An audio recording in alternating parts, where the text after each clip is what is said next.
नमस्कार मित्रों, मैं हेमंत जोशी आज नए विषय के साथ भारत में शिक्षण का माध्यम या उत्तराखंड में शिक्षण का माध्यम। जैसा कि विदित है, इन्हीं राजकीय शासकीय विद्यालयों, महाविद्यालयों, विश्वविद्यालयों से पढ़कर आज तक हमारे भारत के जितने भी अच्छे शिक्षक, राजनेता, अधिकारी, चिकित्सक, अभियंता, वकील, न्यायाधीश, शिक्षाविद, चिंतक, विचारक बने। जबकि तब जब बैठने के लिए इन्हीं शिक्षण संस्थानों में टाटपट्टी तक भी नहीं हुआ करती थी और छात्र अत्यंत परिश्रम करके बहुत दूर दूर तक 10, 20, 30 किलोमीटर प्रतिदिन पैदल चल करके इन छात्रों ने पढ़ाई करके अपने अपने मुकाम हासिल किए। आज समीप में ही विद्यालय, महाविद्यालय, विश्वविद्यालय होने के बाद भी, आधुनिक सुविधाएं होने के बाद भी वह प्रतिफल नहीं मिल पा रहा है जो मिलना चाहे, और एक माध्यम भी बहुत बड़ी चुनौती बनता हुआ ऐसा दिखाई देता है और दिखाया जाता है सरकार पक्ष से। और इसको मैंने स्वरचित पंक्ति के माध्यम से भी उद्धृत करने का प्रयास किया है। IIT ना थे, IIM ना थे, एम्स ना थे, शेरवुड दून जैसे स्कूल, इन्हीं विद्यालयों से ही पढ़कर सभी अधिकारी, नेता, शिक्षक, सभ्य मानव बने। संविधान की मूल भावना के साथ ही महात्मा गांधी, रविंद्रनाथ टैगोर जी, मदन मोहन मालवीय जी, गोपाल कृष्ण गोखले, डॉक्टर राधाकृष्णन जी, अटल बिहारी वाजपेयी, वर्तमान राष्ट्रपति, प्रधानमंत्री द्रौपदी मुर्मू एवं नरेंद्र मोदी जैसे राजनीतिक, शैक्षिक चिंतकों से लेकर के CV रमन, जगदीश चंद्र बसु, प्रफुल्ल चंद्र राय, डॉक्टर APJ अब्दुल कलाम जैसे मूर्धन्य तथा सम्मानित वैज्ञानिकों और देश के प्रसिद्ध शिक्षाविदों, भाषाविदों एवं मनोवैज्ञानिकों ने मातृभाषा में शिक्षण को व्यावहारिक तथा वैज्ञानिक बताया है और अपनी लिखित पुस्तकों तथा शैक्षिक मंचों में जगह जगह शिक्षा में मातृभाषा के महत्व को वर्णित किया है। यहाँ तक कि वर्तमान में जो नई शिक्षा नीति 2020 है, उसके अध्यक्ष महान अंतरिक्ष वैज्ञानिक डॉक्टर कस्तूरीरंगन जी ने भी प्रत्येक मंच में प्राथमिक शिक्षा मातृभाषा में दिए जाने पर बल दिया है। मिसाइल मैन के नाम से विख्यात श्रेष्ठ वैज्ञानिक, भारत रत्न पूर्व राष्ट्रपति डॉक्टर APJ अब्दुल कलाम जी के द्वारा स्व मातृभाषा के संदर्भ में दिए गए उद्धरण को उद्धृत मैं यहाँ पे करना चाहूँगा और आवश्यक भी प्रतीत होता है। उन्होंने कहा था, I could become a good scientist because I studied mathematics and science in mother tongue। स्वतंत्रता के बाद राधाकृष्णन आयोग से लेकर के प्रत्येक शिक्षा नीति मातृभाषा में ही शिक्षण के पक्ष में रही, तो फिर क्यों नहीं नई शिक्षा नीति 2020 के प्रावधानों को धरातल पर लागू किया जाता है शीघ्रातिशीघ्र?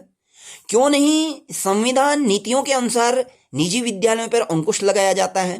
क्योंकि वातानुकूलित कक्षों में बैठे हुए कुछ चुनिंदे हमारे जो नीति निर्माता होते हैं, उन नीति निर्माताओं के कहने पर शिक्षा शास्त्र सिद्धांतों एवं संविधान के विपरीत कक्षा 3, 6 से यदि उत्तराखंड के परिप्रेक्ष्य में बात करें तो विज्ञान जैसे विषय को अंग्रेजी माध्यम में सरकारी विद्यालयों में पढ़ाए जाने के लिए आदेश किया था। यद्यपि 4-5 साल बाद पुनः वो आदेश पलट दिया है। और साथ ही अपने उत्तराखंड के परिषद के जो विद्यालय हैं, कुछ विद्यालयों को अपने परिषद से हटा करके CBSE से संबद्ध करने का आदेश देकर, और उसमें ऊपर से यद्यपि दोनों माध्यम चल रहे हैं, हिंदी माध्यम, अंग्रेजी माध्यम, लेकिन सरकार की जो मंशा थी कहीं न कहीं प्राइवेट स्कूल्स के साथ लड़ने की थी, और जबकि हमें काम करना चाहिए समान शिक्षा की ओर। तो उस CBSE माध्यम से संबद्ध करने के बाद उत्तराखंड के जो ग्रामीण पर्वतीय क्षेत्र की मेधा थी उसको कहीं न कहीं पीछे की ओर किया जा रहा था, क्योंकि बच्चों के साथ यह सामाजिक अन्याय और उनके अधिकारों के विरुद्ध एक कहा जा सकता है कि षड्यंत्र किया जा रहा है, और यह बहुत बड़ी चुनौती है। हमने क्यों इस प्रकार का माहौल बना दिया है? हमारे जितने भी, मैंने पहले बताया कि जितने भी दुनिया के हमारे देश के बड़े बड़े लोग हुए, वो सारे अपने अपने मातृभाषा माध्यमों से पढ़ कर के ऊपर गए और उनने अपना देश में नाम अर्जित किया। तो और साथ में एक बात और भी बताऊं, तो जितने भी देशों में अपनी मातृभाषाओं में अध्ययन होता है, वो देश आज हमारे दुनिया के सिरमौर बने हुए हैं। आप अमेरिका में देख लीजिए, अमेरिका में अंग्रेजी माध्यम मातृभाषा है। आप जापान में देख लीजिए, जापानीज मातृभाषा है। जर्मनी में जर्मन मातृभाषा है। चीन में मंदारिन चाइना मातृभाषा है। रूस में रसियन मातृभाषा है। तो आप कल्पना करिए, जितने भी हमारे उच्च समृद्ध देश हैं, विकसित देश हैं, उनकी अपनी भाषाओं के माध्यम से शिक्षण दिया जाता है। अभी मैं कुछ समय पहले एक शोध पत्र पढ़ रहा था, तो शोध पत्र में भी दिया था कि जो दुनिया के सर्वोच्च 20 देश हैं, उन 20 देशों की जो भाषा है जिसका राजकीय कार्य में शिक्षण में प्रयोग होता है, वो मातृभाषा है, जो टॉप 20 देश हैं। और जो नीचे से सबसे गिरे हुए निचले स्तर के विकासशील अविकसित देश हैं, टॉप 20, और उनकी जो राजकीय कार्य होता है, जो शिक्षण होता है, वो अन्य भाषा के माध्यम से होता है या वैदेशिक भाषा के माध्यम से होता है। एक प्रमाणिक शोध पत्र में पढ़ रहा था। तो इसके माध्यम से भी हम समझ सकते हैं कि ये जो शिक्षण का माध्यम एक अलग अलग बना करके हमारे देश की शिक्षा पद्धति को विभाजित किया है, इसको कहीं न कहीं हमें नई शिक्षा नीति 2020 को यथावत लागू करके, राज्य सरकारों को यथावत लागू करके इसको रोकना होगा।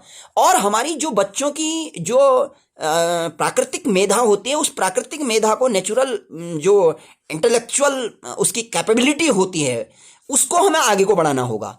कहीं न कहीं भाषा के माध्यम से, वैदेशिक भाषाओं के माध्यम से या मातृभाषा के इतर भाषा के माध्यम से हमें उसको बहुत ज़्यादा भार युक्त नहीं बनाना होगा। तभी हमारे बच्चे वैज्ञानिक के रूप में, एक चिंतक विचारक के रूप में, एक अच्छे देश के नागरिक के रूप में आगे को बढ़ करके हमारे देश के लिए कुछ दे सकते हैं। अन्यथा भाषा के माध्यम से यदि हम बच्चों को जकड़े रहेंगे, वैदेशिक भाषाओं के माध्यम से जकड़े रहेंगे, तो कहीं न कहीं हमारे बच्चों की मेधा जो है, वो मेधा का ह्रास होगा। ठीक है, हम नई शिक्षा नीति कहती है अंग्रेजी सहित विभिन्न यानी बहुभाषिक शिक्षा नीति है। वो बहुत सारी भाषाओं को पढ़ाने पर जोर देती है, लेकिन वो भाषा के रूप में पढ़ाने पर जोर देती है। और वो होना भी चाहिए। हमने वैश्विक बनना है, हमको ग्लोबल बनना है, तो कहीं न कहीं अन्य भाषाएं भी हमें आनी चाहिए, वैदेशिक भाषाएं भी। लेकिन जो भाषा का माध्यम है, शिक्षण का माध्यम है, वह मातृभाषा होना चाहिए। और ये हमने भी थोड़ा बहुत शिक्षा की समझ रखने के माध्यम कारण हम भी इसको एक प्रामाणिक रूप से कह सकते हैं कि वास्तव में यदि हम मातृभाषा के माध्यम से पढ़ते हैं, तो कहीं न कहीं हमारी जो मेधा शक्ति है वो बलवती होती है। और कहीं न कहीं हम अच्छा सोचते हैं, जो सपने में सोचते हैं, जो हम खाली बैठ करके सोचते हैं, वो अपनी मातृभाषा में सोचते हैं। तो कहीं न कहीं उसका जब क्रियान्वयन होता है, तो वह भी बहुत बेहतर तरीके से हम कर पाते हैं। तो आज के वीडियो में इतना ही मैं कहना चाहूँगा। यदि मेरे विचार से आप सहमत हों, तो इस वीडियो को इधर उधर प्रचारित भी कर सकते हैं। और कुछ इसमें अगर सुझाव देना चाहें, तो उन सुझावों को भी मुझे आप कमेंट के माध्यम से दे सकते हैं। तो हमने इन्हीं शब्दों के साथ अभी यहीं पर अपनी वाणी को विराम करता हूँ। नमस्कार।